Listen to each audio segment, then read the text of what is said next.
ओम तव कथामृतं तप्तजीवनं कविभिरीडितं कल्मषापहं श्रवणमंगलं श्रीमदाततं भुवि गृह्णन्ति ये मुनिदा जनाः।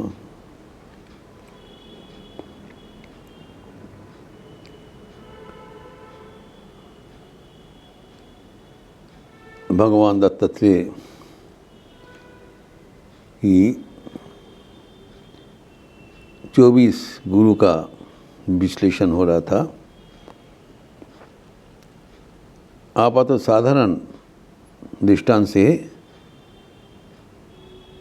वो अपना गुरु माना लेते थे। ये हमें एक चरम सीख है। अगर हम भगवान को गंभीर रूप से अनुध्यान करें तो छोटी छोटी दृष्टांत से हमें असीम सीख मिलता है। जैसे अष्टादश गुरु के नाम से हम लोग बालक का रूप से चर्चा कर रहे थे। बालक का विशेष लक्षण यह है उनकी सरलता, उनका विश्वास। भगवान श्री रामकृष्ण ने एक बार उल्लेख किए हैं कि 5 वर्षीय बालक का जैसी सरलता है। अगर किसी को वो बालक का जैसे सरल हो सके तो मानो वो भगवान का गोद में लेटे हुए है। कारण भगवान ईश्वर बालक स्वभाव है। श्री रामकृष्ण उदाहरण देके कहा करते थे, बालक का कोई अपने पर्याय नहीं है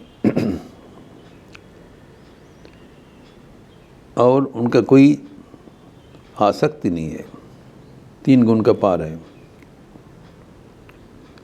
हाथ में उनकी कोई अच्छा मूल्यवान कुछ चीज़ हो, इकट्ठा पकड़ के रहेंगे। कोई मांगने से नहीं देगा, वह नहीं, हम नहीं देंगे। और मानो जो कोई अपरिचित व्यक्ति जा रहा है, दौड़ के जाके उसको सब दे देगा। उसका जो आसक्ति दिखाई पड़ता है वो एक अपीयरेंस मात्र है, रियलिटी नहीं है। ठाकुर दृष्टांत देते हैं कि बालक बहुत ध्यान से रेत से कुछ नगर बनाया, मकान बनाया। लगता है जो वो उनका बहुत आसक्ति है। कुछ देर बाद उसको एक हाथ से हटा के चले गए। बिंदु मात्र उनकी कोई तकलीफ नहीं हुआ। आसक्ति से परे है। और सर्वोपरि उनका विश्वास। ठाकुर कहा करते थे बारंबार, बालक का जिससे विश्वास होना चाहिए कि माँ कह दिया यहाँ पर जूजू है, भूत है, ठीक ठान लिया जहाँ पर जूजू है उनसे दूर रहेगा। अगर किसी के भीतर ऐसी विश्वास, सरल विश्वास हो जाए, विश्वास के बल पर ही वो ईश्वर लाभ दर्शन करने में समर्थ होंगे। तो साधकों को ये बड़ा सीख है कि हमें भी 5 वर्षीय बालक जैसे सरलता एवं विश्वास अर्जन करना पड़ेगा। एक मानक है। तो बालक इसीलिए दत्तात्रेय का गुरु का स्थान अधिकार कर लिया। गुरु का आचार्य कहलाता है। आचर्यति इति आचार्यः। उनके जीवन शैली देखते हुए, भले ही कुछ उपदेश नहीं देते हैं, जीवन शैली देखते हुए हम उसका जो आचरण हम अपना लेने के लिए प्रयास कर सकते हैं। We may try to implement the simple behavior of a boy. तभी ये जो ठाकुर की जो कहना है एवं बालक का जिसे कहना है, भगवान कुटिलता से बहुत दूर है। वो सरल है, स्वाभाविक है, आनंदपूर्ण है। और वक्रता, कुटिलता फिर पॉलिटिक्स, कैलकुलेशन, ये सब से बहुत दूर है। जब तक हमारा मन वैसे बालक का जैसे सरल नहीं होगा, निष्पक्ष नहीं होगा, साफ नहीं होगा, तब तक हम भगवान को दर्शन करने में असमर्थ हो जाएंगे। दर्शन करने पर भी वो हम रख नहीं पाएंगे। इसी कारण जो हमारे जीवन बहुत होशियार जीवन करने के लिए होशियार एवं सजाग रखना चाहिए, ताकि निरंतर हम ईश्वर को साथ जुड़े रहने के लिए सरलता अवलंबन कर सकें। सरलता ही हमारा जीवन का नींव होना चाहिए। और कैसी सरलता? बालक का जैसे सरलता, गुणातीत अवस्था एवं सदा आनंदमय। कोई तनाव नहीं है, क्योंकि वो जानते हैं जो उनकी माँ उनको रक्षा करेंगे। वो माँ जब बोलेंगे उसी अनुसार 100% पालन करते हैं। जानते हैं कि ये हमारे लिए जो बोले हैं वो हमारे कल्याणकारी होंगे, फुल कॉन्फिडेंस। लेकिन हमारे थोड़ा सा कॉन्फिडेंस हो सकता हो भी जाएगा, संदेह नाना प्रकार आ जाता है, बस हम लोग हमारे लक्ष्य से दूर हो जाते हैं। जीवन का बहुत गहराई से अपनाना चाहिए एवं हम लोग का एक दिन भी नष्ट हो नहीं होना चाहिए। तो दत्तात्रेय भगवान इसलिए इतना 24 गुरु का उल्लेख किया है, ताकि प्रत्येक से हम कुछ ना कुछ सीख सकते हैं एवं जीवन में अपना सकते हैं। तो जब दत्तात्रेय बालक गुरु के बाद एवं हम देखे हैं कि श्री रामकृष्ण कहते हैं जो परमहंस जो सन्यासीगण है वो भी साथ में जो संग देने के लिए जो कोई 3-4 बालक रख देते थे, एवं वो कहा करते थे कि परमहंस इतना रखते हैं कि परमहंस का स्वभाव वही ईश्वर के स्वभाव से मिलते जुलते हैं। The greatest approximation of God. तो बालक ईश्वर नहीं है, लेकिन इनके ईश्वर उनके जैसे बालक जैसे बर्ताव करते हैं। तो कैसे होगा आप देखिए। लेकिन जो बालक एक विशेष उनका योगदान है, और उसी अनुसार हमारे जीवन संगठित होना चाहिए। जैसे हम देखते हैं भगवान श्री रामकृष्ण कितने बालकवत जो भी कहते हैं विश्वास कर लेते हैं। तो ये परमहंस होता है, जब ईश्वर के नज़दीक हम पहुंच जाते हैं तब ईश्वर के जो स्वरूप वो उनके जीवन में दिखाई पड़ता है, इसीलिए बालकवत हो जाते हैं। ठाकुर एकदम बालकवत है, जो कुछ बोल रहा है वो विश्वास कर ले। उनको गले में भारी बीमारी है। सुबोधानंद जी आए, उन्होंने कहा सर आप चाय पीजिए, चाय पीने से आपके गला का बीमारी खत्म हो जाएगा। सुबोधानंद जी चाय का प्रति उनका बहुत आकर्षण था, वो भी बच्चा जैसा है बता दिया। ठाकुर तत्काल मान लिया, ठीक है।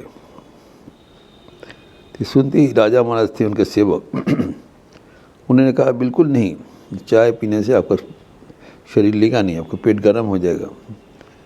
फिर समझाया, तब उन्होंने सुबोधानंद के खोखा महाराज को बोल के बताया नहीं नहीं तुम्हारा भी चाय पीना नहीं है। एकदम बच्चा के जैसा। ये उदाहरण ठाकुर के जीवन में हम लोग देखे हैं, ये विवरण है एकदम बालक जैसा। वही उसी को दत्तात्रेय जी गुरु रूप से माना है। एवं कहा करते थे परमहंस सर्वदा 3-4 ही बच्चा जैसा आप रखते हैं, ताकि उनको जीवन देखते हुए भगवान को याद पड़ जाए। दे reflect the maximum glory of Thakur of भगवान। इसके आगे वो नमोनिषद गुरु जो है उल्लेख किया है दत्तात्रेय जी ने, वह है कि कुमारी जो बालिका, कुमारी बालिका जो जैसे बालक था, कुमारी बालिका से कुछ सीखना था, दूसरा किस्म। तो दत्तात्रेय जी देखा कि एक बालिका ने में वो कुछ धान कुट रहा था, उनके दोनों हाथ में कंगन था, कुटते समय आवाज़ हो रहा था।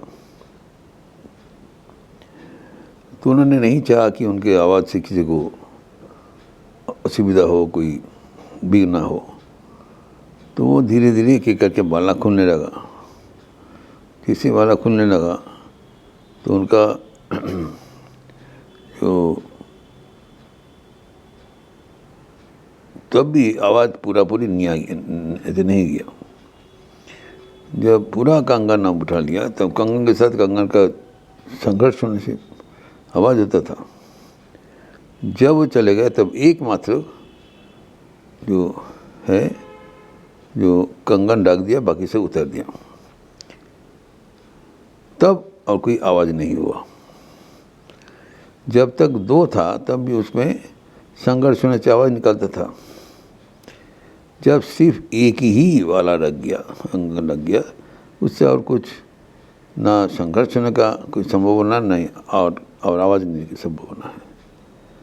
तो अर्थात दत्तात्रेय ने सीखा कि जो एकक जीवन कितने महत्वपूर्ण है।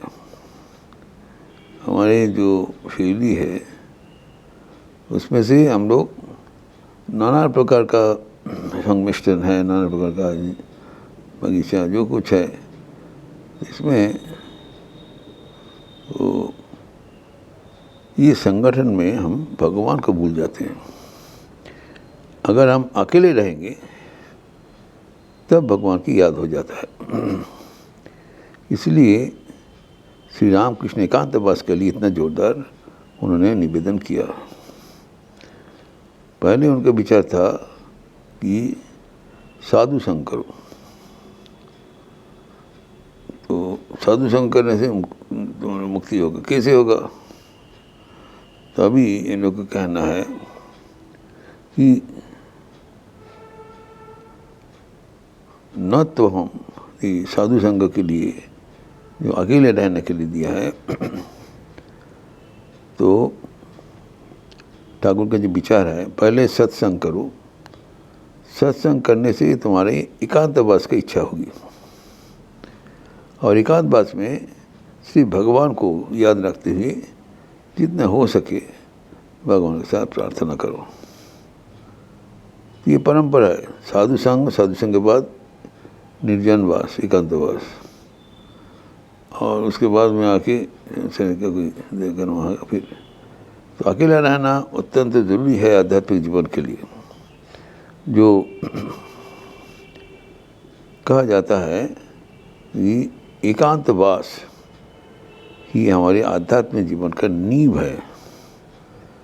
एकांत होकर भगवान को पुकारने से जितना जो गंभीर आत्मचिंतन होता है और किसी से नहीं होता है। ओम शांति शांति शांति। हरि ओम तत्सत। श्री राम कृष्णार्पणमस्तु। आज शुक्रवार का अवसर है, 10:30 बजे सादा संघ का क्लास है। माँ की मधुर स्मृतियाँ, सीमा देवी की मधुर स्मृतियाँ, तो ये, और शाम को सौंदर्य के उपरांत भगवद गीता का प्रवचन। आप दोनों में सम्मंत्रित है। अच्छे रहिए, स्वस्थ रहिए, आनंद में रहिए। नमस्कार।